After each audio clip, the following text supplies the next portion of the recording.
Hello friends, கோவக்காய் fry ரொம்ப எளிதாக எப்படி செய்யலான்னு பார்க்கலாம். இன்றைக்கி நான் ஒரு 1/4 கிலோ அளவுக்கு கோவக்காய் எடுத்து வச்சுருக்கிறேன். இதை முதல்ல நல்லா க்ளீன் பண்ணிவிட்டு 2 ஓரங்களில் இருக்கிற முனையை கட் பண்ணிவிட்டு இந்த சைஸில் சின்ன சின்னதாக கட் பண்ணி வச்சுக்கோங்க. இப்போ ஸ்டவ் ஆன் பண்ணி ஒரு வானல் வச்சுக்கலாம்.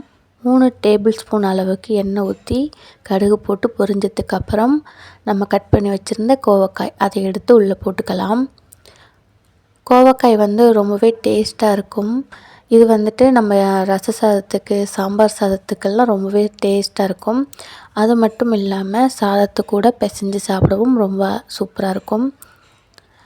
பாருங்கள், நான் கோவக்காயை உள்ளே போட்டதுக்கப்புறம் நல்ல எண்ணெயோடு மிக்ஸ் பண்ணி கொடுத்துக்கிறேன்.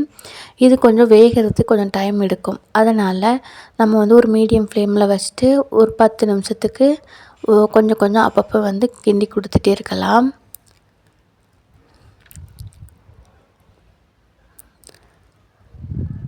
பாருங்கள், எனக்கு ஒரு 10 நிமிஷத்துக்கு அப்புறம்லாம் இந்த அளவுக்கு கலர் நல்லா சேஞ்ச் ஆகிட்டு காயெல்லாம் நல்லா சுருங்கி வந்திருக்குது. கைவிடாமல் அப்பப்போ கிண்டி கொடுத்துட்டே இருங்க, அப்போ தான் அடி பிடிக்காமல் இருக்கும். இப்போ எனக்கு அடுத்து ஒரு 5 நிமிஷத்துக்கு அப்புறம்லாம் இந்த அளவுக்கு மாறிடுச்சு. இப்போது இந்த ஸ்டேஜில் நம்ம மிளகாய் பொடியெல்லாம் சேர்த்துக்கலாம்.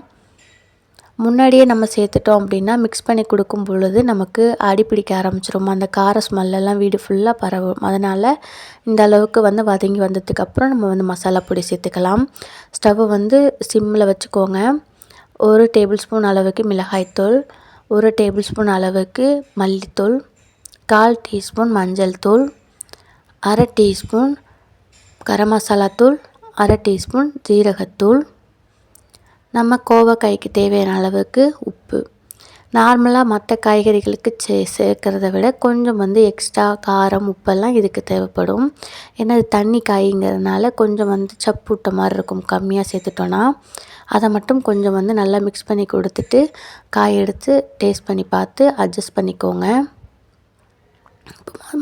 மசாலா சேர்த்ததுக்கப்புறம் நம்ம சிம்மிலே தான் வச்சு ஒரு 5லேருந்து 10 நிமிஷத்துக்கு மூடி போட்டு நல்லா மிக்ஸ் பண்ணி கொடுத்துட்டே இருக்க போகிறோம். இதுக்கப்புறம் ஃப்ளேம் அதிகமாக வச்சோம் அப்படின்னா அடி பிடிச்சிரும். அந்த கார ஸ்மெல்லெல்லாம் ரொம்ப பயங்கரமாக இருக்கும். அதனால் பாருங்கள், மசாலா சேர்த்ததுக்கப்புறம் காய் இன்னும் நல்லாவே சுருங்கி வரும். இந்த அளவுக்கு நல்லா வேகணும் கோவக்காய். இந்த பொரியல் செய்கிறதுக்கு கொஞ்சம் டைம் எடுக்கும். ஆனால் செஞ்சிட்டோம் அப்படின்னா ரொம்பவே டேஸ்ட்டாக இருக்கும். எனக்கு நல்லாவே வெந்து சுருங்கி வந்துடுச்சு. நான் இந்த ஸ்டேஜில் ஸ்டவ் ஆஃப் பண்ண போகிறேன். அவ்வளோதான் ஃப்ரெண்ட்ஸ், ரொம்பவே ஈஸியாக தான் வீட்டில் இருக்கிற மசாலாவை வச்சு ரொம்பவே சூப்பரான கோவக்காய் ஃப்ரை நமக்கு ரெடி ஆயிடுச்சு. கண்டிப்பாக நான் சொன்ன இந்த மெத்தடில் நீங்கள் ட்ரை பண்ணி பார்த்துட்டு எப்படி இருக்குதுன்னு கமெண்ட்ஸில் சொல்லுங்கள். வீடியோ பிடிச்சிருந்தால் லைக் பண்ணுங்கள், ஷேர் பண்ணுங்கள். தேங்க்யூ ஃபார் வாட்சிங்.